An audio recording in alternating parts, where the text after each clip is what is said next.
Hello बच्चों, कैसे हो आप सभी। वेलकम है आज की क्लास में। आज की क्लास बहुत महत्वपूर्ण होने वाली है आपके लिए। आइए स्टार्ट करते हैं। कॉपी और पेन साथ में लेकर बैठना है, ठीक है। कॉपी और पेन साथ में लेकर बैठना है। आज मैं आपके जो तर्कस में तीर है इन्हें ब्रह्मास्त्र बनाने जा रहा हूं। इसलिए आज की क्लास जो है, जो रिवीजन क्लास है, इसे हम ब्रह्मास्त्र कहेंगे। और इस प्रकार के ब्रह्मास्त्र जैसे ही चैप्टर खत्म होंगे वैसे ही आपके ये ब्रह्मास्त्र हम बनवाएंगे। आइए स्टार्ट करते हैं। अभी तक देखो, आपने जो लेसन वन है, लेसन वन यानी कि साइटोलॉजी, कोशिका विज्ञान, ठीक है। तो इसमें आपने टोटल 14 चैप्टर पढ़े हैं। कितने? 14 चैप्टर पढ़े हैं। तो आज की क्लास जो है, आज की क्लास को डालेंगे आप रिवीजन क्लास, RIVISON, रिवीजन। ये रिवीजन है और इसी को कहेंगे हम ब्रह्मास्त्र।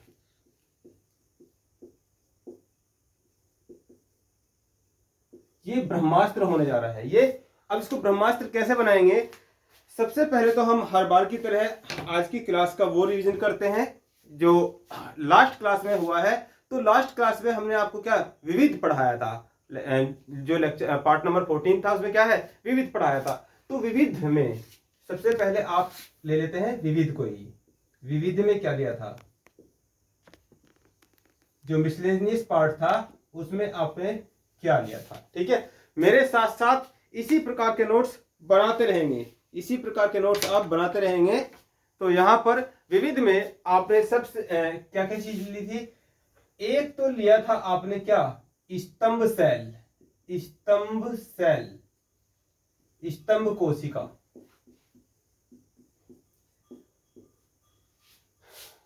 बिल्कुल इसी प्रकार से नोट्स आपको बनाते रहने। स्तंभ कोशिका, तो बताओ स्तंभ कोशिका क्या थी?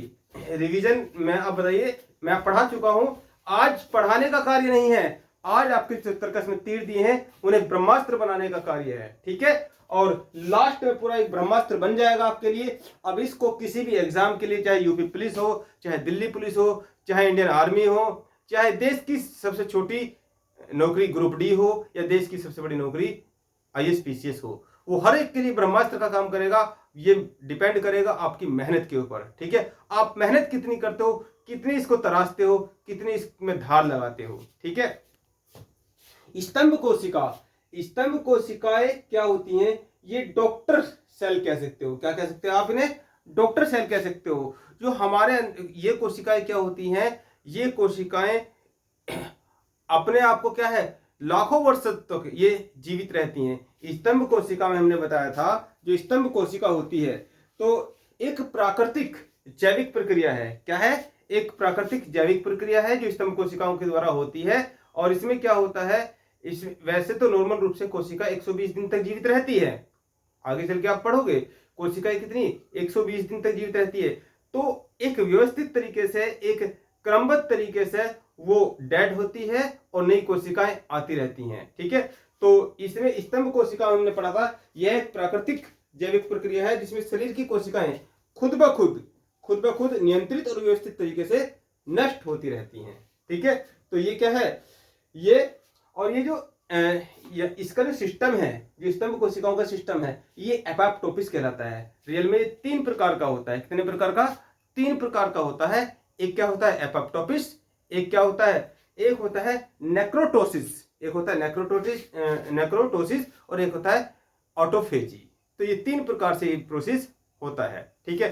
स्तंभ कोशिका, कोई नोट्स बनाने की जरूरत नहीं है, बस ये वाला पॉइंट लिखने की जरूरत है जो मैं लिखवा रहा हूं, विविध, ठीक है। तो विविध के बाद अब जो सेकंड पॉइंट इसमें आया था, इसी में विविध में जो सेकंड पॉइंट आपने पढ़ा था, वो सेकंड पॉइंट क्या था? वो था जंपिंग जीन का, जंपिंग जीन का, जंपिंग जीन का। देखिए नॉर्मल तरीके से क्या है, जैसे मान करते हैं आपने ये जो जब डीएनए मैंने आपको पढ़ाया था, तो डीएनए में बताया था कि चाइना में एक बच्चे के को क्या है, वो कैंसर हुआ। चाइना में एक बच्चे को कैंसर हुआ और कैंसर में क्या हुआ, वहां पे कैसनाइन कैंची के द्वारा उस जीन को काटकर अलग किया गया, उसको काटकर अलग किया गया। तो नॉर्मल तरीके से क्या है, वो अपनी जगह पे व्यवस्थित रहता है। लेकिन जंपिंग जीन क्या है, एक मैकलिंटॉक वैज्ञानिक हुए हैं, उन्होंने क्या किया, उन्होंने देखा कि कुछ जीन इस प्रकार के भी होते हैं जो इधर से उधर गति करते रहते हैं, तो इन्हीं को क्या कहते हैं, इन्हीं को ये जंपिंग जीन कहते हैं। ठीक है, मक्का के पौधे पर स्टडी करके इन्होंने इस बात का पता लगाया था। ठीक है, तो ये हुआ जंपिंग जीन। अब अगला जो पॉइंट विविध में आपने पढ़ा था, क्या पढ़ा था, जीनोम चित्रण। तीसरा पॉइंट क्या पढ़ा था, जीनोम चित्रण। जीनोम चित्रण, तो जीनोम चित्रण में आपने क्या देखा कि ह्यूमन जीनोम प्रोजेक्ट के द्वारा जो 30,000 एक स्वस्थ मानव में जीन होते हैं, ठीक है, तो उन्हीं का क्रमबद्ध तरीके से अनुक्रम क्या कहलाता है, वो जीनोम चित्रण कहलाता है। सारे जीनों को स्टेप बाय स्टेप वो स्टडी करना, उनको देखना, उनका जो स्ट्रक्चर है वो क्या है, वो जीनोम चित्रण है। ठीक है, अब नेक्स्ट पॉइंट इसमें आया था आपका नंबर 4, विविध में जो नंबर 4 पॉइंट पढ़ा था, आनुवांशिकता। आनुवांशिकता, तो आनुवांशिकता क्या है, आनुवांशिकता आपने पढ़ा था कि जो एक पीढ़ी से दूसरी पीढ़ी में गुण जाते हैं, यही क्या है, आनुवंशिकता है, हेरिटेज है। ठीक है, मटर के पौधे पर ग्रेगर जॉन मेंडल ने इनको क्या किया था, इस विषय में बताया था। 7 प्रकार के गुणों को उन्होंने देखा था और उससे 3 प्रकार के सिद्धांत वो निकाल के लेकर आए थे। कौन सा, पृथक्करण का सिद्धांत, कौन सा, पृथक्करण का सिद्धांत था, और क्या था, और अपव्यूह का सिद्धांत था। ठीक है, पृथक्करण का सिद्धांत था, अपव्यूह का सिद्धांत था, और क्या सिद्धांत था, ये प्रभाविता का नियम दिया था उन्होंने। ठीक है, ये 3 बातें उन्होंने कही थी। नेक्स्ट पॉइंट नंबर 5वां जो पॉइंट है, डार्विनवाद। डार्विनवाद, वैज्ञानिकों के एक समूह ने देखा कि जो ये 30,000 जीन हैं, जो 30,000 एक स्वस्थ मानव के अंदर जीन हैं, तो इनमें क्या है, एक जीन से जब दूसरे जीन को अटैच किया जाता है, तो जब नई एक जीव बनता है, तो उसमें क्या होता है भाई, एक जीन, एक जीव है, दूसरा जीव है, इसमें अलग प्रकार की विशेषता है, इसमें अलग प्रकार की विशेषता है। यदि इसकी कुछ जीन लेकर और इसके कुछ जीन लेकर एक नया जीव बनता है, तो उसमें क्या है, उसमें कुछ विभिन्नताएं देखने को मिलती हैं। तो ये विभिन्नताएं क्या है, उत्परिवर्तन है। इसी को क्या है, इसी को डार्विनवाद में वैज्ञानिकों ने एनालिसिस किया है, इसी को देखा है। ठीक है, तो ये 5 प्रकार की चीजें जो थी हमने विविध में देखी थी, जो लास्ट क्लास में आपको पढ़ी थी। यहां पर एक 6ठी प्रकार की चीज और देखी थी हमने, यूकैरियोटिक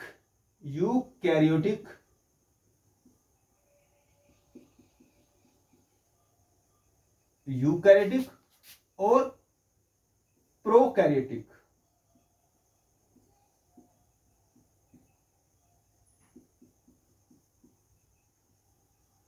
यूकैरियोटिक और प्रोकैरियोटिक कोशिका, इसको भी हमने देखा था। तो यूकैरियोटिक कोशिका और प्रोकैरियोटिक कोशिका है, यू का मतलब होता है ट्रू, सत्य, और प्रो का मतलब होता है असत्य, कैरियोटिक का मतलब होता है न्यूक्लियन यानी कि केंद्रक।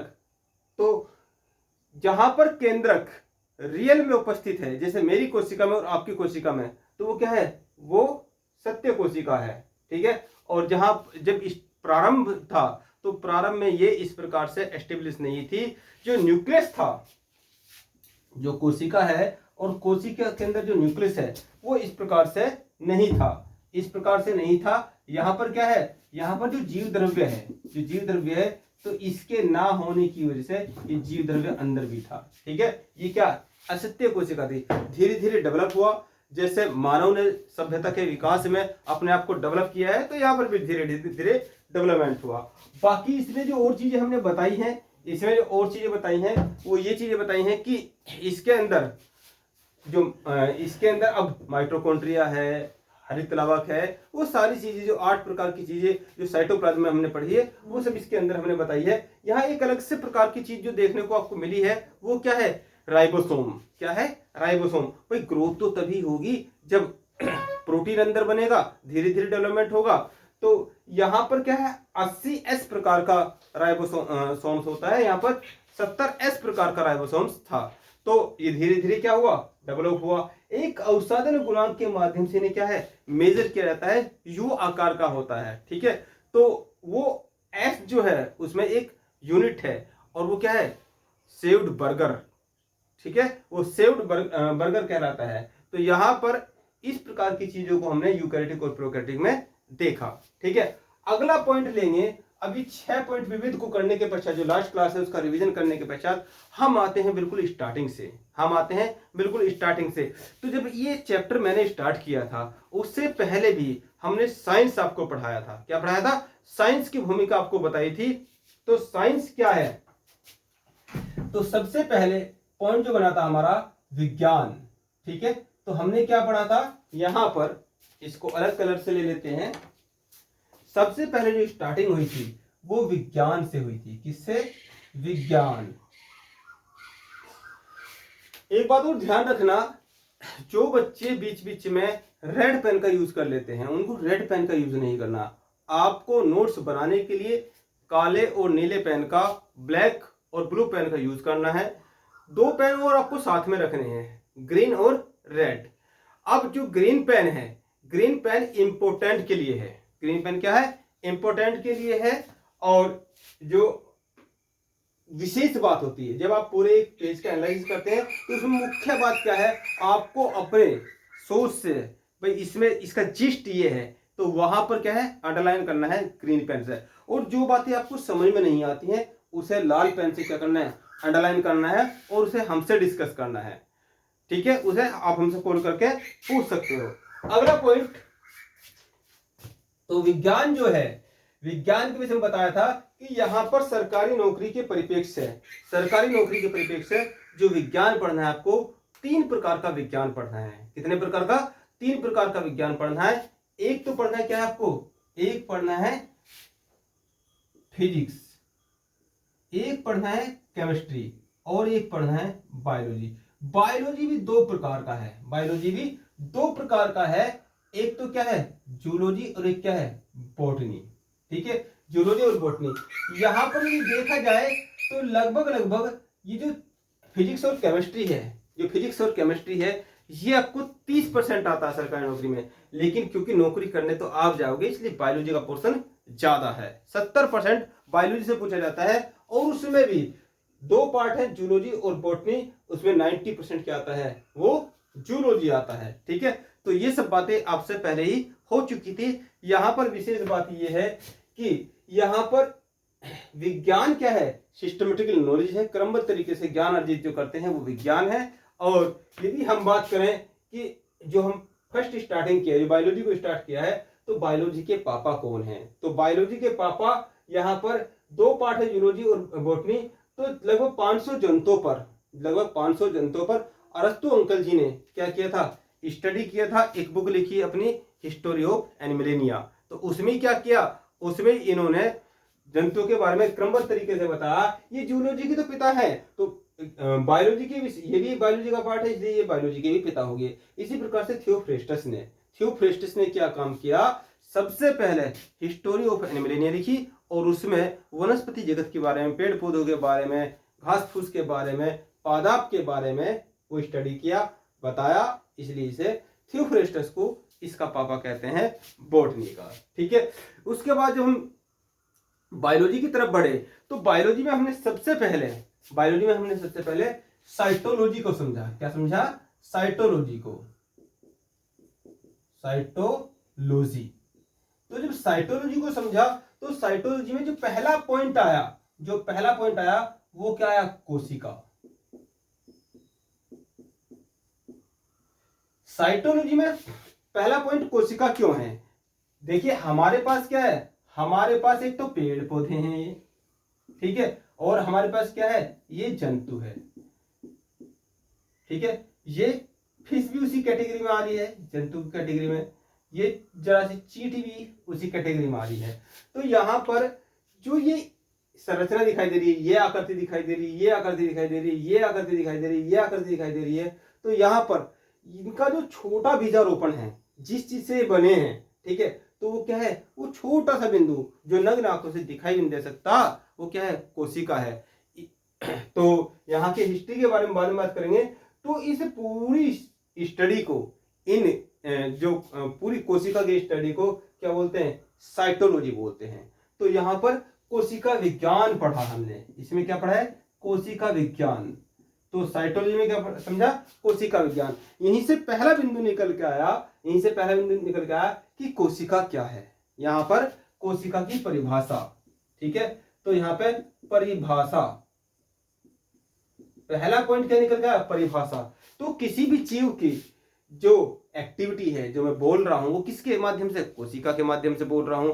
तो किसी जीव की जो क्रिया होती है, जो काम होता है, वो भी कोशिकाओं के माध्यम से होता है। और जो स्ट्रक्चर दिखाई दे रहा है यहाँ पर, खली क्या है, खली 6 फुट से ऊपर का है, तो वो क्या है, वो संरचना बड़ी है मेरे मुकाबले। यहाँ चींटी मेरे मुकाबले संरचना छोटी है।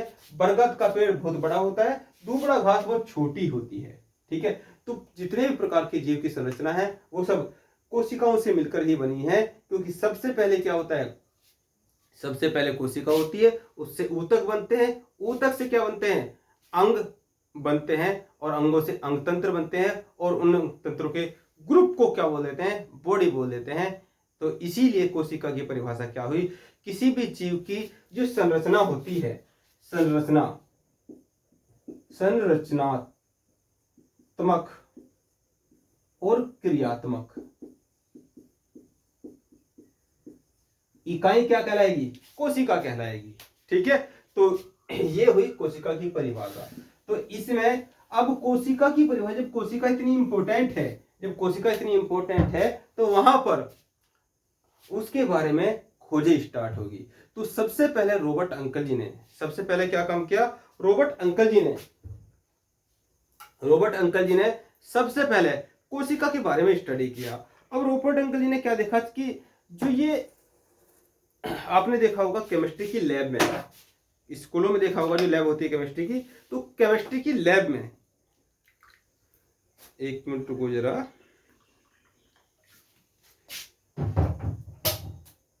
केमिस्ट्री की लैब में क्या होता है, जो ऊपर एक डार्ट लगी रहती है वो रबड़ की नहीं होती है, तो वो एक पदार्थ होता है, कौन सा, कॉर्क। क्या होता है, कॉर्क। तो अंकल जी ने उसे बहुत बारीक काट लिया, और माइक्रोस्कोप की सहायता से, सूक्ष्मदर्शी की सहायता से उसे देखा, तो उसके अंदर की संरचना ऐसी दिखाई दी जैसे मधुमक्खी के छत्ते के आकार की होती है। तो रॉबर्ट अंकल जी ने 1665 में बता दिया कि कोशिका क्या है, इस प्रकार की संरचना है, अंदर से मधुमक्खी के छत्ते की भांति ये जुड़ी रहती है आपस में। वो जुड़ा हुआ पॉइंट क्या है, वो ऊतक है। वो क्या है, ऊतक है। तो अंकल जी ने इस प्रकार की बातें जब बताई, तो उसी बाद जो ल्यूवेन हॉक ने और स्टडी किया, उसने जंतुओं की जो कोशिका है उसके बारे में स्टडी दी, ठीक है। तो ये इस काम 9 साल बाद हुआ। तो यहाँ पर अगला जो पॉइंट आता है, जो अगला पॉइंट आपके ब्रह्मास्त्र में मिल रहा है, तो परिभाषा के पश्चात अगला पॉइंट क्या है, हिस्ट्री, ठीक है। कोशिका की हिस्ट्री के बारे में हमने इस प्रकार से स्टडी किया। यहां पर फिर आया प्रिंसिपल, फिर क्या आया, अगला पॉइंट क्या आया, सिद्धांत, कोशिका का सिद्धांत, ठीक है। तो स्लाइडेन और स्वान दोनों ने मिलकर सभी की बातों को स्टडी किया, और फाइनली ये कंक्लूजन दे दिया कि यहाँ पर जितने भी प्रकार के जीव हैं वो सारे जीव क्या हैं, कोशिका से ही मिलकर बने हैं, ठीक है। लेकिन स्टडी के हिसाब से 2 प्रकार से डिवाइड कर देते हैं। एक वो जीव जैसे अमीबा है, पैरामीशियम है, कॉक है, तो ये क्या है, ये एक कोश के जीव हैं, इनमें केवल एक कोशिका होती है। लेकिन अशोक सर जो हैं, ये बच्चे जो स्टडी कर रहे हैं, जो पेड़ पौधे हैं, जो कुत्ता है, बिल्ली है, चींटी है, हाथी है, बरगद का पेड़ है, दुबड़ा घास है, ये सब क्या है, इनमें एक से अधिक कोशिका होती है। तो स्टडी के हिसाब से इनको बहुकोशिकीय, यूनिसेलर और सिंगल सेलुलर कहा। तो यहाँ पर इन्होंने इस सिद्धांत में बातें कही। तो यहाँ पर आपने देखा कि विविध के बाद हमने यहाँ पर जो ये छठे के अलावा ये 7वां पॉइंट तो ये लिया, और ये क्या है, 8वां पॉइंट साइटोलॉजी लिया, 9वां पॉइंट ये कोशिका विज्ञान के बारे में देखा, ये यही 9वां पॉइंट है, 8वां पॉइंट है। ये 9वां पॉइंट परिभाषा और 10वां पॉइंट हिस्ट्री के बारे में चर्चा की और 11वां जो पॉइंट है वो इसका सिद्धांत है। ठीक है, अब यहां पर एक्सेप्शन भी है, यहां पर एक्सेप्शन भी है। 12वां जो पॉइंट आ रहा है, जो 12वां पॉइंट आ रहा है वो क्या है? अपवाद। क्या है? अपवाद। 12वां पॉइंट अपवाद का है। ठीक है, 12वां पॉइंट अपवाद का है। तो अपवाद में हम क्या ले रहे हैं? जो अपवाद है, अपवाद में हम क्या ले रहे हैं? वायरस को ले रहे हैं। क्या वायरस भी, भाई इतना उसने हाहाकार मचाया है, तो क्या वायरस भी सजीव की तरह है? क्या बहुकोषीय है? ना वो एक कोशिकीय है, ना बहुकोशिकीय है, ना वो सजीव है ना निर्जीव है। वो सजीव और निर्जीव के बीच की कड़ी है। यहां पर लाखों वर्ष तक छिपा रहेगा, यहां पर लाखों वर्ष तक छिपा रहेगा, और जैसे किसी सजीव के संपर्क में आएगा तुरंत एक्टिवेट हो जाएगा। ठीक है, अब ये क्या है? ये हानि भी पहुंचा सकता है, नहीं पहुंचा सकता। अब कोरोना ने क्या काम करा? कोरोना तो जो बाहुबली थे, जो खली जैसे योद्धा थे, उनको भी धराशायी कर दिया। ठीक है, तो ये क्या है? अपवाद है, सजीव और निर्जीव के बीच की कड़ी है। तो क्या? वायरस। कौन था अपवाद? वायरस। अब इसके बाद हम सेल की स्टडी के बारे में चलते हैं। इसके बाद हम सेल की स्टडी के बारे में चलते हैं। तो यहां पर 13वां पॉइंट, जो 13वां पॉइंट, ठीक है, आप चाहें तो ऐसे ही ले सकते हैं, मैं समझाने के लिए यहां पर पेज को खाली रख रहा हूं आपके लिए। जो 13वां पॉइंट है, तो 13वां पॉइंट यहां पर इसका जो कोशिका का साइज कैसा होगा? भाई चींटी की कोशिका का साइज क्या होगा? वो छोटा सा होगा, अलग प्रकार का होगा। हाथी का साइज अलग होगा, और यहाँ पर दुबड़ा घास का अलग होगा, बरगद का अलग होगा, व्हेल मछली का अलग होगा। तो यहां पर इसका कोई साइज नहीं है। आकार के बारे में चर्चा हुई कि कोशिका का आकार कैसा है। तो 0.1 माइक्रोमीटर से 0.005 माइक्रोमीटर तक ये क्या हो सकता है। और सबसे बड़ी जो साइज है वो शुतुरमुर्ग के अंडे की है। ठीक है, 170 माइक्रोमीटर तक इसका साइज होता है। अगला जो पॉइंट था आकार के बाद, हम चले थे स्टडी के हिसाब से। 14 पॉइंट स्टडी के हिसाब से जो कोशिका का वो करना है, क्या कहते हैं, जो स्टडी करनी है। तो कोशिका के भाग, कोशिका को भाग में बांटकर इसको पढ़ेंगे। कोशिका के भाग, तो कोशिका के भाग हमने 2 देखे थे। कितने? 2 देखे थे। एक को क्या कहा था? एक को हमने कह दिया था, जो एक पार्ट है उसको क्या कहा? प्रोटोप्लाज्म कहा। प्रोटोप्लाज्म नहीं, ये प्रोटेक्शन लेयर, प्रोटेक्टेड लेयर, सुरक्षा वाल्व कहा। ठीक है, तो सुरक्षा लेयर कहा। और दूसरे पार्ट को हमने क्या कहा? इसको कहा प्रोटोप्लाज्म, जीव द्रव्य। तो यहां प्रोटोप्लाज्म जो है, जो प्रोटोप्लाज्म को हम आगे पढ़ेंगे। लेकिन यदि प्रोटेक्टेड लेयर की बात करें तो प्रोटेक्टेड लेयर 2 प्रकार की है। प्रोटेक्टेड लेयर, एक क्या है? सेल वाल्व है, और एक क्या है? सेल मेम्ब्रेन है। यानी कि कोशिका भित्ति और कोशिका झिल्ली। पेड़ पौधों का जो बाहर की चीज होती है, आप उसमें सुई चुभाओगे तो क्या है? वो दर्द नहीं करेगा। लेकिन वहीं क्लास में बैठे हुए अपने साथी पे यदि आप प्रकाश चुभाओगे, वो एकदम से आपके क्या करेगा? रैपट मार देगा। तो वहां क्या है? वो सजीव की भांति व्यवहार करती है, और वो क्या है? निर्जीव की भांति व्यवहार करती है। सेल्यूलोज से बनी होती है। ये क्या है? सेल्यूलोज से बनी होती है। जब पशु चारा खाते हैं तो वो क्या है? सेल्यूलोज क्या है? एक प्रकार का कार्बोहाइड्रेट है। क्या है? एक प्रकार का कार्बोहाइड्रेट है। तो उससे उन्हें ऊर्जा मिलती है। आप रोटी खाते हो, उससे ऊर्जा मिलती है। वेजिटेरियन नॉन वेजिटेरियन दोनों प्रकार के मानव है। तो यहाँ पर क्या है? प्रकृति में पाई जाने वाली सबसे बड़ी मात्रा की जो कार्बोहाइड्रेट है वो क्या है? वो सेल्यूलोज है। ठीक है, तो डाइजेस्टिव सिस्टम में जब पशु डाइजेस्ट करते हैं तो वहां से क्या बनता है? फाइनली ग्लूकोज बनता है। और आप जो खाते हो उससे भी क्या है? ग्लूकोज बनता है। जो मांसाहार है उससे भी क्या है? ग्लूकोज बनता है। और ये ग्लूकोज ही क्या? माइटोकॉन्ड्रिया में जाकर बाद में एटीपी का निर्माण करता है। तो प्रकृति में पाए जाने वाले सबसे बड़ी मात्रा में जो ये है कार्बोहाइड्रेट है वो क्या है? सेलुलोज है। तो सेल वाल्व सेलुलोज से मिलकर बनती है। वहीं सेल मेम्ब्रेन, अब इस कोशिका के अंदर कोई भी जाएगा जो आपके प्रकार चुभा रहा है, तो वो क्या है? सबसे पहले उस प्रकार से पूछा, कौन हो तुम? कौन हो तुम? तो यहां पर क्या है? ये द्वारपाल की भांति व्यवहार करती है। तो इसे कोशिका का द्वारपाल कहते हैं। ठीक है, अब प्रोटोप्लाज्म, जो प्रोटोप्लाज्म है ये भी दो प्रकार का है, जो प्रोटोप्लाज्म है ये भी दो प्रकार का है। एक तो क्या है, एक तो साइटोप्लाज्म है, क्या है, साइटोप्लाज्म कोशिका द्रव्य है, और दूसरा क्या है, न्यूक्लियस है, दूसरा क्या है, न्यूक्लियस है। तो साइटोप्लाज्म कोशिका द्रव्य है, यहां पर इस प्रकार से ये क्या है, ये तो था, ये सेल थी, ये सेल थी, डबल लेयर में आपने इसको देखा।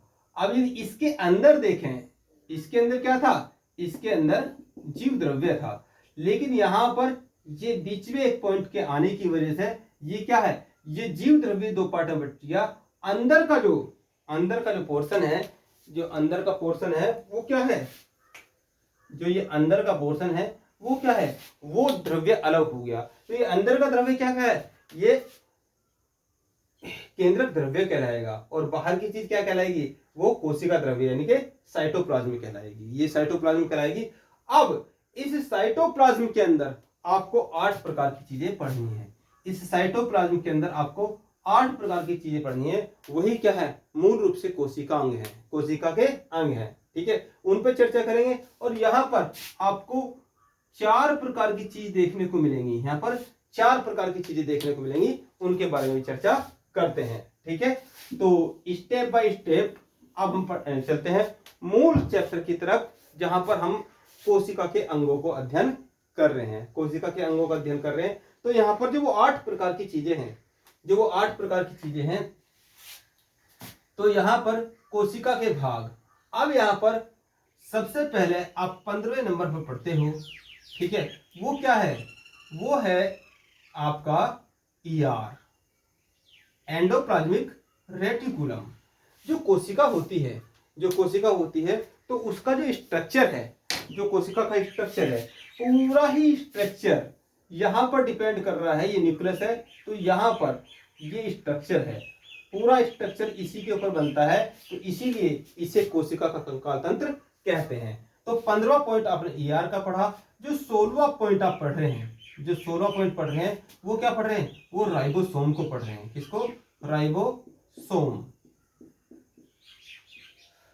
अब ये ईआर ही 2 प्रकार का होता है। यहां पर प्लेड अंकल जी ने देखा कि ये क्या है, 2 प्रकार का होता है, कहीं कहीं इनफैक्ट दाने दाने से होते हैं, ठीक है, तो वो दाने दाने से क्या है, राइबोसोम है। एक्चुअली ये राइबोसोम ही शरीर की ग्रोथ में महत्वपूर्ण भूमिका निभाते हैं, क्योंकि यहां पर बनता है प्रोटीन, ठीक है, तो प्रोटीन निर्माण की फैक्ट्री कहा जाता है बॉडी के अंदर, किसको, राइबोसोम को। तो राइबोसोम क्या है, प्रोटीन निर्माण की फैक्ट्री है। अब इस फैक्ट्री में जो लेबर कार्य करती है वो कौन है, आरएनए है। आरएनए भी क्या है, 3 प्रकार का होता है, आगे चल के उस प्रकार की डिस्कस करेंगे। तो यहां पर प्रोटीन निर्माण में जो महत्वपूर्ण भूमिका निभाता है, जो लेबर का कार्य करता है, वो क्या है, आरएनए है। लेकिन इस फैक्ट्री का मालिक कौन है, वो डीएनए है। तो यहां पर राइबोसोम के बाद अब हमें 3 सोम पढ़ने थे, एक राइबोसोम है, एक क्या है, सेंट्रोसोम है। 17वां नंबर का पॉइंट समझेंगे, सेंट्रोसोम क्या है, सेंट्रोसोम।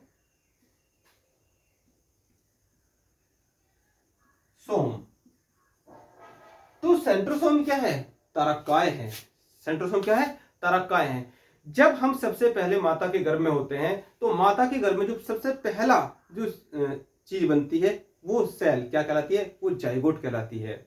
माता और पिता के फर्टिलाइजेशन से, निषेचन क्रिया से क्या होता है, तो उस कोशिका से फिर 2 कोशिका बनेगी, वो मात्र कोशिका बन जाएगी, उससे 2 बनेंगी, 2 से 4 बनेंगी। तो ये सिस्टम क्या कहलाता है, ये कोशिका विभाजन कहलाता है। तो कोशिका विभाजन में तारकाय महत्वपूर्ण योग अदा करती है, शुक्राणु के निर्माण में भी हेल्प करती है। यहां पर यह भी ध्यान देना है कि सेंट्रोसोम तारकाय क्या है, एक ऐसा कोशिका अंग है जो केवल जंतु कोशिका में पाया जाता है। क्या है, केवल जंतु कोशिका में पाया जाता है। तो यहां पर जंतु कोशिका में पाया जाने वाला अभी क्या है, अभी अपने देखा प्रोटेक्टेड लेयर में सेल वॉल भी ऐसा क्या है, वो पादाप कोशिका में पाया जाता है। तो ये जो चैप्टर चल रहा है, इस चैप्टर में पादाप कोशिका और जंतु कोशिका दोनों के बारे में स्टडी करेंगे, क्योंकि दोनों ही क्या है, सेल से बनती हैं, ठीक है, दोनों ही क्या है, सेल से बनती है। तो 17 के बाद हम 18वें नंबर की चीज पर आए, किस पर, 18वें नंबर की चीज पे, लाइसोसोम। क्या है, लाइसोसोम। लाइसोसोम इनको अलग अलग को उठाकर एक जगह इसलिए इकट्ठा कर दिया है, जो सिस्टम आपका चल रहा था, ताकि सोम के हिसाब से आपको ध्यान रहे भाई ईआर के बाद 3 सोम पढ़ने हैं। क्या पढ़ने हैं, 3 सोम पढ़ने हैं। अब इसी कोशिका के अंदर, इसी जीव द्रव्य के अंदर, इसी साइटोप्लाज्म के अंदर यहां पर थैलीनुमा आकार में क्या है, लाइसोसोम है। लाइसोसोम के अंदर क्या है, एंजाइम भरे रहते हैं। क्या भरे रहते हैं, एंजाइम भरे रहते हैं। जब बाहर से कोई बैक्टीरिया आकर हमारी कोशिका को इंजर्ड करने का प्रयास करता है, तो ये एंजाइम क्या है, उससे लड़ते हैं।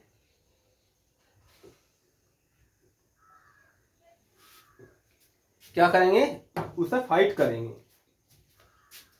अब यदि सपोज करो ये उसको मारने में सक्षम ना रहा, तो फिर ये क्या काम करेगा, ये दूसरे साथी को भेजेगा। यदि दूसरे से भी नहीं रहा, फिर तीसरे को भेजेगा। इस प्रकार से यदि देख रहा है कि पावर से बाहर बात जा रही है, तो श्रम की थैली को गला लेगा। तो यहाँ पे लाइसोसोम अपनी आत्महत्या कर लेता है। इसे सुसाइड बैग ऑफ सेल कहा जाता है, कोशिका में आत्महत्या की थैली कहा जाता है। तो यहाँ पर 8 प्रकार की चीजें जो पढ़नी थी, उन 8 प्रकार की चीजों में से यहाँ पर ये एक प्रकार की चीज है, ये दूसरे प्रकार की चीज है, ये तीसरे प्रकार की चीज है, और ये चौथे प्रकार की चीज है। ठीक है, अब रही कितनी, 4 चीजें और पढ़नी है इसमें। तो 19 नंबर पर जो हम पढ़ रहे हैं, इसमें 19 नंबर पर यहाँ पर क्या है, लवक को पढ़ रहे हैं। किसको, लवक को। लवक में सबसे पहले इंपॉर्टेंट बात तो ये देखनी है कि ये एक पादाप कोशिका अंग है, ये जंतु कोशिका अंग नहीं है। यदि जंतु के पास ये होता, कोई काम करने की जरूरत नहीं थी, ना मुझे पढ़ाने की जरूरत थी, ना आपको पढ़ने की जरूरत थी। जैसे कोई मिल गया पिक्चर में जादू, तो जादू क्या रोटी खाता है, नहीं खाता है। तो वो क्या है, वो उसके अंदर लवक होता है। और लवक जो है 3 प्रकार का होता है। एक क्या होता है, वर्णी लवक। तो वर्णी लवक का कार्य क्या है, कीट पतंगों को अपनी ओर आकर्षित कर फल से फूल का निर्माण कराना। ठीक है, तो फर्टिलाइजेशन यानी कि अट्रैक्शन का काम करता है। और अवर्णी लवक क्या होता है, खुद स्पष्ट दिखाई दे रहा है, रंगहीन होता है, तो भोजन की संग्रह करने का कार्य इसका होता है। हरित लवक क्या होता है, क्लोरोफिल के माध्यम से यहाँ पर क्या है, पौधे के भोजन का निर्माण होता है। इसीलिए इसे पौधे का रसोई घर कहते हैं, रसोई घर कहते हैं। तो यहाँ पर और भी बहुत सारी चीजें हैं, जब क्लास को हमने डिटेल में पढ़ाया था तो बताया था कि यहाँ पर पौधे के भोजन का जो निर्माण होता है 2 प्रकार से होता है। एक तो क्या होता है, जो प्रकाशिक अभिक्रिया होती है, एक क्या होती है, अप्रकाशिक अभिक्रिया होती है। तो इस रसोई घर के अंदर बहुत सारी चीजें हैं। तो वहां पर जैसे नॉर्मल रूप में क्या होता है, जो गांव में क्या होता है, गांव में रसोई से बाहर क्या करते हैं, वहां पर आंगन में चूल्हा रखकर क्या बनते हैं, खाना बनाते हैं। लेकिन जब बारिश होती है तो उस चूल्हे को उठाकर कहाँ, अंदर रखने का प्रयास करते हैं। तो उस समय नॉर्मल रूप से प्रकाश में भोजन बन रहा है और वहां पर कम प्रकाश में भोजन बनाया जाता है। तो अंदर क्या होता है, सिक्को जैसे आकृति होती है, उसे क्या बोलते हैं, ग्रेनम बोलते हैं। और ग्रेनम में क्या होता है, क्वांटोसोम होता है। मतलब ग्रेनम के अंदर सिक्के जैसी आकृति जो होती है वो थैलेकाइटा होती है, और थैलेकाइटा के अंदर क्वांटोसोम होता है, और उस पर क्या होता है, उस पर क्लोरोफिल होता है। तो उस क्लोरोफिल की सहायता से यहाँ प्रकाश की उपस्थिति में पौधा अपने भोजन का निर्माण करता है। कच्चे पदार्थ के रूप में इनको क्या चाहिए होता है, खाना बनाने के लिए क्या, पानी चाहिए होता है और कार्बन डाइऑक्साइड चाहिए होता है। कार्बन डाइऑक्साइड जो हमारे लिए हानिकारक है, पौधे इतने अच्छे होते हैं उस हानिकारक चीज को ले लेते हैं और हमारे डाइजेस्टिव सिस्टम को पूर्ण करने के लिए हमें क्या देते हैं, ऑक्सीजन देते हैं। भाई आपके अंदर जो डाइजेस्टिव सिस्टम से आपने ग्लूकोज तैयार किया कार्बोहाइड्रेट लेकर, पशु क्या करते हैं, पशु तो सेल्यूलोज को लेते हैं। तो आपने क्या रोटी जो खाई उसका जो डाइजेस्टिव हुआ C6H12O6 का, तो वहां पर अब वो कहाँ जाएगा, वो ब्लड के माध्यम से किसके पास जाएगा, वो माइटोकॉन्ड्रिया के पास जाएगा। और माइटोकॉन्ड्रिया वहां पर क्या बना देगी, एटीपी बना देगी, लेकिन with the help of oxygen. वहां पर क्या है, ऑक्सीजन की जरूरत पड़ेगी। तो यही ऑक्सीजन क्या है, ये प्रक्रिया कहाँ हो रही है, वो क्रिस्टी में हो रही है। माइटोकॉन्ड्रिया में उस चीज को देखेंगे। ठीक है, तो ये रहा लवक का पॉइंट।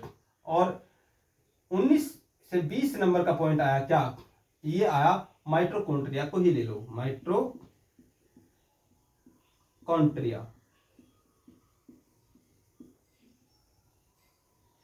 साथ साथ में लिखते हुए चलना है आपको, साथ साथ में लिखते हुए चलना है। अब इसको कैसे ब्रह्मास्त्र बनाना है उस पर चर्चा चल रही है। ठीक है, तो यहां पर जो माइटोकॉन्ड्रिया के विषय में अभी भी जिक्र चल रहा था कि जो शरीर है,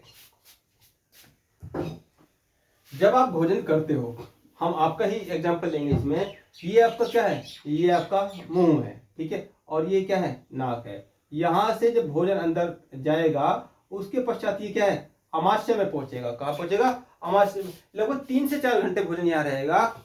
उसके बाद ये छोटी आंत में पहुंचेगा, उसके बाद ये छोटी आंत में पहुंचेगा और फिर बड़ी आंत में आ जाएगा। तो यहाँ पर अगला जो चैप्टर आपका आने वाला है यही आने वाला है। इसमें आप अच्छी तरीके से सीखोगे डाइजेस्टिव सिस्टम।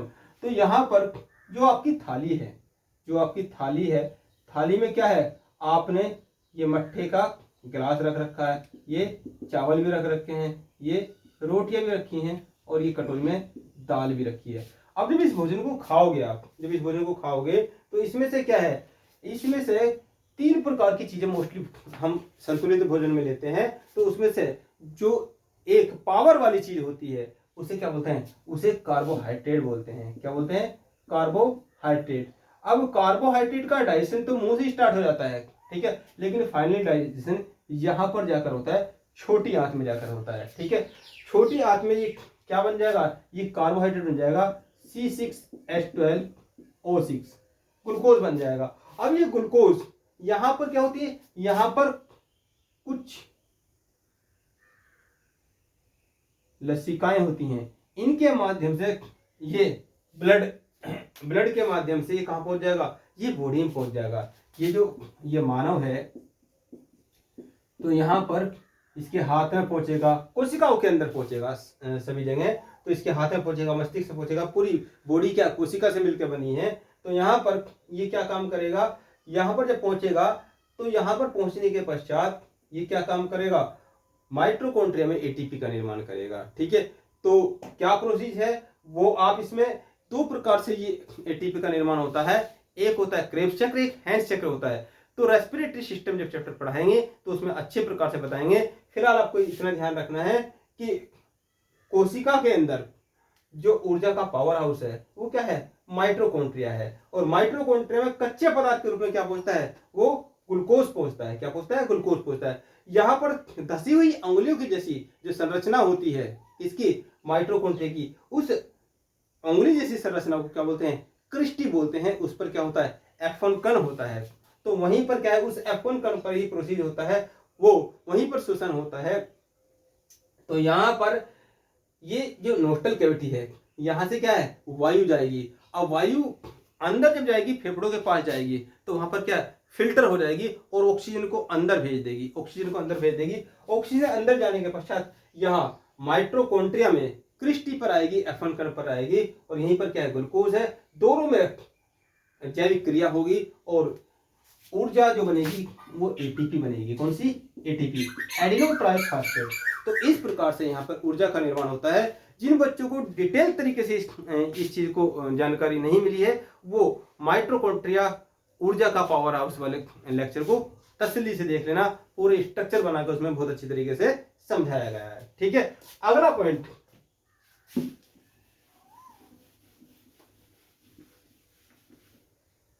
माइटोकॉन्ड्रिया। अब माइटोकॉन्ड्रिया के पश्चात जो हम 21वां नंबर का पॉइंट ले रहे हैं, तो वो क्या ले रहे हैं, एक हमारा रह गया था गोल्जी बॉडी। क्या है, गोल्जी बॉडी। तो गोल्जी बॉडी क्या है, कैमियो गोल्जी ने इसकी खोज की थी। ये एक ऐसा कोशिकांग है इन 8 कोशिकांगों में से जो क्या है, ये सब तो अपने अपने स्थान पर फिक्स हैं। ये क्या है, ये स्रावी कोशिकांग है। क्या है, ये स्रावी कोशिकांग है। ये घूमता रहता है, इसके अंदर इन सभी की आवश्यकताओं की पूर्ति के लिए हार्मोन और एंजाइम होते हैं इसकी थैलियों में, तो जिसको जिस चीज की जरूरत पड़ती है वो दे देता है। तो इसीलिए इसे कोशिका का ट्रैफिक पुलिस कहता है। जैसे ट्रैफिक पुलिस क्या काम करता है, चारों रास्तों पर जाता है, उसको रोक देता है, दूसरे को चालू कर देता है, इसको रोक देगा, तीसरे को चालू कर देगा, तो वो व्यवस्था को बना के रखता है। तो इसी प्रकार से इन 8 प्रकार के कोशिकांगों में ये एक स्राविक कोशिकांग है। इसके अंदर इसकी थैलियों में हार्मोन और एंजाइम भरे होते हैं, तो ट्रैफिक पुलिस की भांति कार्य करता है, इसीलिए इसे कोशिका का ट्रैफिक पुलिस कहते हैं। 22वें नंबर का पॉइंट, जो 22वें नंबर का पॉइंट है वो क्या है, रिक्तिका। रिक्तिका, तो रिक्तिका क्या है, ये वाटर के प्रेशर को कंट्रोल करती है। भाई पूरे बॉडी के अंदर क्या है, वाटर ही तो है, तो 90% मात्रा में क्या है, वाटर है, जल है, तो उसको क्या है, कंट्रोल करने का कार्य करती है। तो इसलिए इसके अंदर हाइड्रोजन और इसके अंदर प्रोटीन और कार्बोहाइड्रेट भरा होता है। क्या होता है, प्रोटीन और कार्बोहाइड्रेट भरा होता है। तो ये 8 प्रकार की चीजें जो हम नंबरिंग कर रहे थे, ये 8 प्रकार की चीजें, ये 4, ये 5, ये 6, ये 7 और ये 8 प्रकार की चीजें हमने देखी किसके अंदर, कोशिका द्रव्य के अंदर, साइटोप्लाज्म के अंदर। अब जो इसमें अगला पॉइंट आता है, यहां पर इसको, ये जो कोशिका थी इसको जो अलग कर रहा है, यहां पर ये क्या है, ये जीव द्रव्य को जो अलग कर रहा है, तो यहां पर ये क्या है, न्यूक्लियस है। अब न्यूक्लियस को उठाकर हम बड़ा कर देते हैं, इसको जूम कर देते हैं, उस छोटी चीज को बड़ा कर देते हैं। तो अब हमें क्या है, न्यूक्लियस को देखना है, केंद्रक को देखना है। तो केंद्रक भी इस बॉर्डर, ये बॉर्डर क्या है, ये केंद्रक कला है। ये क्या है, केंद्रक कला है। और इसके अंदर जो लिक्विड फॉर्म में चीजें हैं, ये क्या है, ये केंद्रक द्रव्य है। और इसके अंदर ये धागे जैसी उलझी हुई संरचना जो है, ये क्या है, ये क्रोमेटिन जाल है। ये क्या है, ये क्रोमेटिन धागे हैं, ये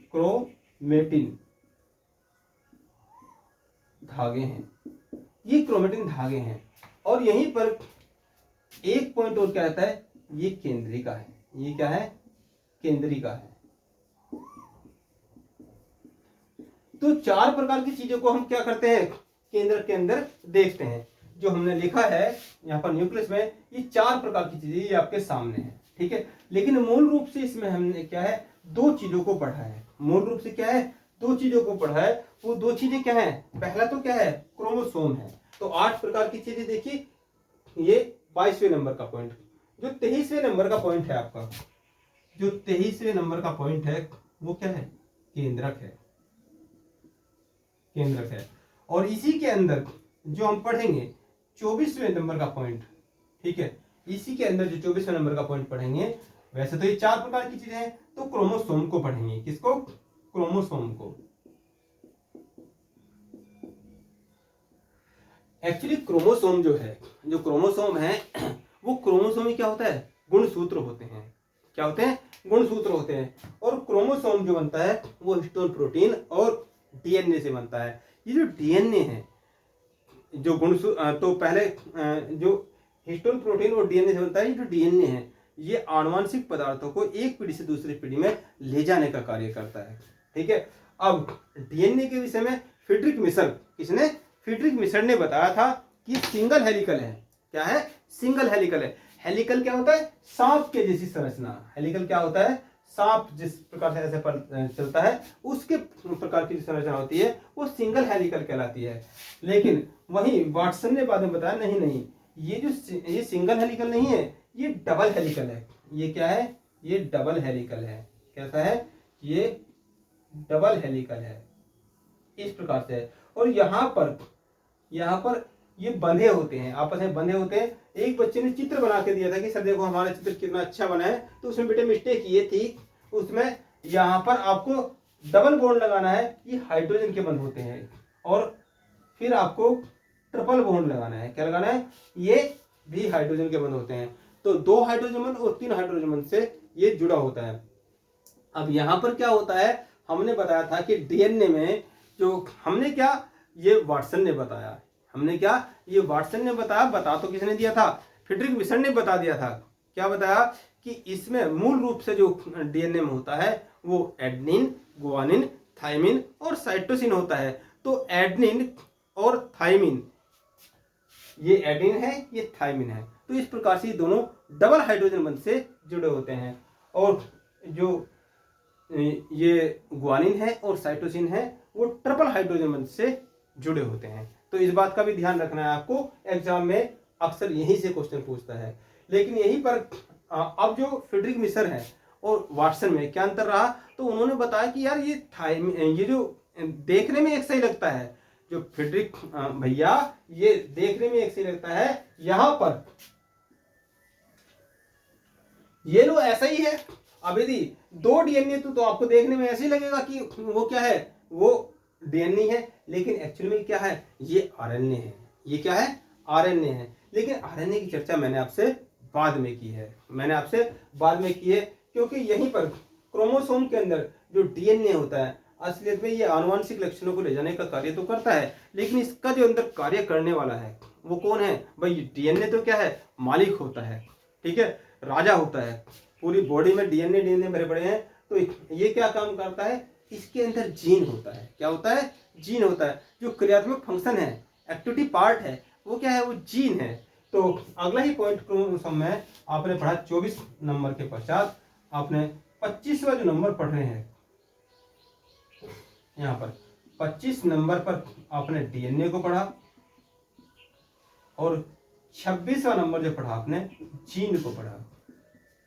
किसको, जीन को। तो पहले चर्चा किसकी कर लेते हैं, जीन की कर लेते हैं। अब जीन क्या है, एक ह्यूमन जीनोम प्रोजेक्ट के अनुसार मानव में लगभग 30,000 जीन होते हैं। आप देखते हो, अरे एक बच्चे को देखते हो, एक बच्चा ना अपनी मम्मी पे है ना पापा पे है, तो वो हास्य का पात्र बन जाता है, समाज में हास्य का पात्र बन जाता है। अरे ये किस पर गया है, ये तो क्या है, ये तो पड़ोसी की औलाद है। पड़ोसी की औलाद नहीं है, तुम्हारे पापा के अंदर, तुम्हारे मम्मी के अंदर 30,000 जीन है। जिस प्रकार से अंग्रेजी में 26 अक्षर से क्या होता है, वो अनगिनत शब्द बन सकते हैं। इसी प्रकार से जब तुम्हारे पापा के अंदर 30,000 जीन है, मम्मी के अंदर 30,000 जीन है, तो जब दोनों का फर्टिलाइजेशन होगा तो कौन सा जीन काम कर जाएगा, तो उसकी शक्ल किसी प्रकार से जा सकती है। इसीलिए ऐसा होता है, एक माता पिता के जब एक से अधिक संतान होती है तो उनमें विभिन्नताएं देखने को मिलती है। तो ह्यूमन जीनोम प्रोजेक्ट में बताया गया कि लगभग 30,000 जीन होते हैं। तो यहाँ पर इसका प्रैक्टिकल भी दिखाया गया, जैसे कि गोल्डन राइस, जीएम फसलों को देखा गया, जेनेटिक मॉडिफाइड फसलों को देखा गया, उनके जीन में परिवर्तन कर देखा गया। तो यहाँ पर देखा गया कि जो नॉर्मल रूप से चावल था, जिस पौधे से वो उगता है, धान से वो मिलता है मिलेनिंग प्रोसेस के द्वारा, तो वहां पर जो धान की भूसी होती है, ये धान है और इसके अंदर क्या है, इसके अंदर ये चावल है, लेकिन इसमें क्या हो रहा है, इसमें यहाँ पर विटामिन ए होता है। जब मिलेनिंग प्रोसेस होता है तो भूसी में चला जाता है, ये विटामिन ए कहाँ चला जाता है, भूसी में चला जाता है, चावल निकलकर बाहर आ जाता है। लेकिन जीन में परिवर्तन कर इसी के अंदर, इसी चावल के दाने के अंदर इसको क्या किएगा, इसको डाला गया, विटामिन ए को डाला गया। तो नया प्रकार का जो चावल बना, वो क्या है, वो गोल्डन राइस है। क्या है, वो गोल्डन राइस है। तो गोल्डन राइस में क्या होता है, विटामिन ए इसके अंदर होता है, ठीक है। अब इस प्रकार की जब जीन पे स्टडी चली तो मानव तो क्या है, मानव तो चतुर है। उसने देखा यार क्या इस प्रकार का चेंजमेंट हम उसमें भी कर सकते हैं, जीवों में भी कर सकते हैं। तो जीवों में इस प्रकार की सर्चिंग चली रही थी। तो वहीं पर चाइना में क्या हुआ, एक बेबी को माता के गर्भ में क्या हुआ, कैंसर हो गया, ठीक है। अब वहां पर कैंसर के जो जीन है, जो कैंसर का जीन है, उसको यहां पर उसको कैंसर हो गया। तो इस जीन को काटकर अलग कर लिया गया कैसनाइन कैंची के द्वारा। ये पूरा प्रोसेस रिकम्बिनेंट टेक्नोलॉजी कहलाया।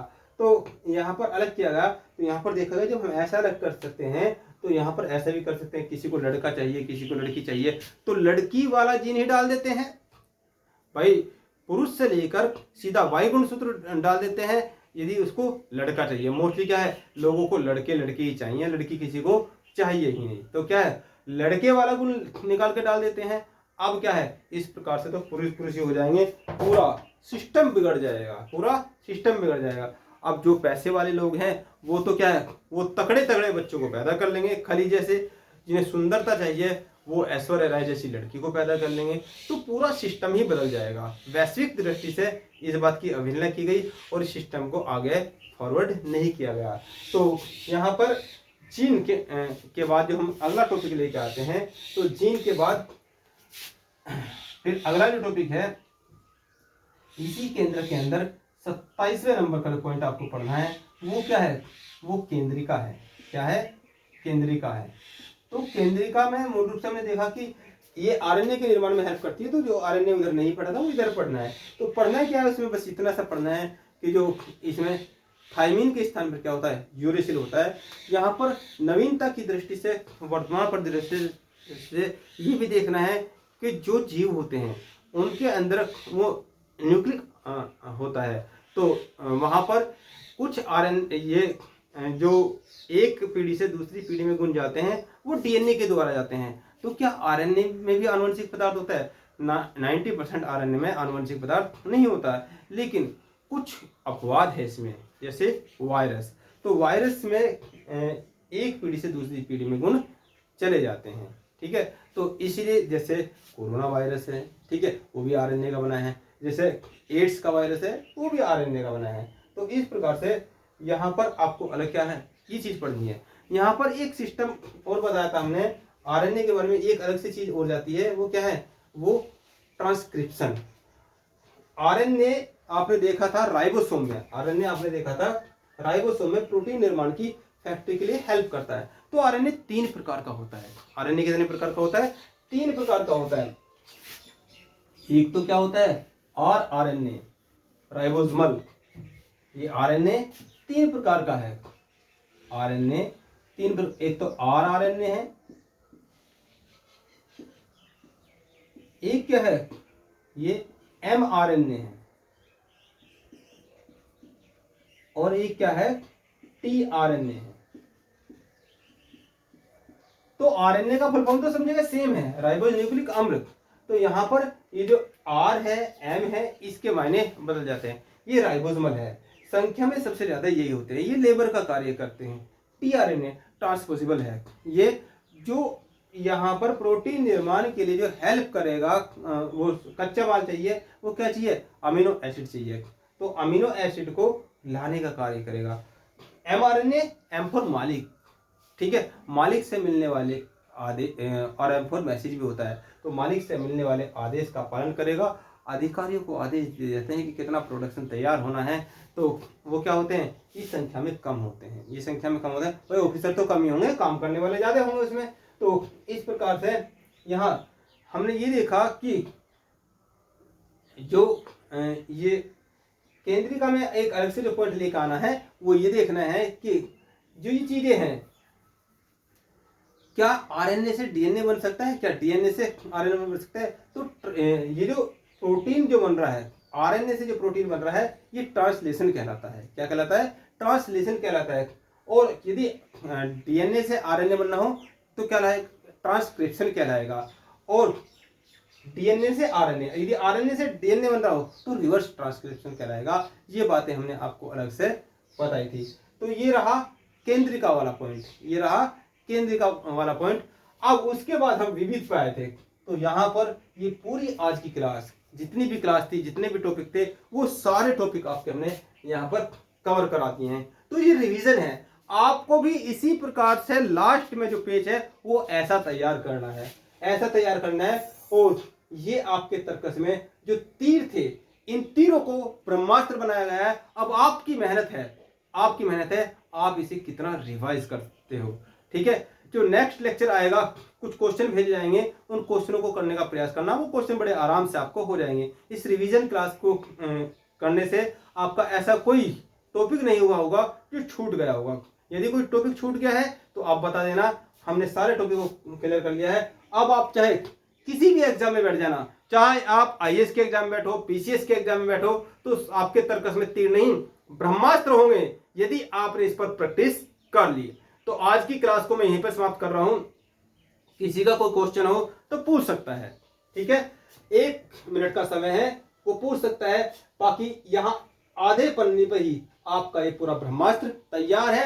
अब इस पर कितनी धार लगानी है ये आपके ऊपर डिपेंड करता है। 14 जो लेक्चर हुए हैं, 14 लेक्चर को क्लास को हमने एक क्लास में वन शॉट में क्या किया है वो कवर किया है, और आपका ये पन्ना तैयार होना चाहिए। अब यही क्या है, यही आपके शॉर्ट नोट हैं। ये क्या है, आपके शॉर्ट नोट हैं। जब एग्जाम में जाओगे तो अब धीरे धीरे पढ़ते पढ़ते बच्चों को क्या करते हैं, वो जीएस का पोर्शन, मैथ का पोर्शन, रीजनिंग का पोर्शन, वो लैंग्वेज का पोर्शन, लैंग्वेज भी 2 हैं, इतने सारे नोट्स बन जाते हैं। और उसमें से क्या है, उसमें से आपको रिवीजन करना कठिन हो जाता है। तो इन शॉर्ट नोट के माध्यम से आप क्या है रिवीजन कर लेंगे। तो आज की क्लास को समाप्त करते हैं। किसी का कोई क्वेश्चन नहीं है क्योंकि क्वेश्चन तो हमने सारे यही सोल्व कर दिए हैं, ठीक है। तो मिलते हैं नेक्स्ट क्लास में, और नेक्स्ट क्लास में ध्यान रखना आपको कुछ क्वेश्चन दिए जाएंगे, उनको नोट कर लेना है, उनके आंसर देने का प्रयास करना है। उसका ये सॉल्यूशन वीडियो भी आप चाहेंगे मैं सॉल्यूशन लेक्चर भी इसको दे दूंगा, ठीक है। धन्यवाद।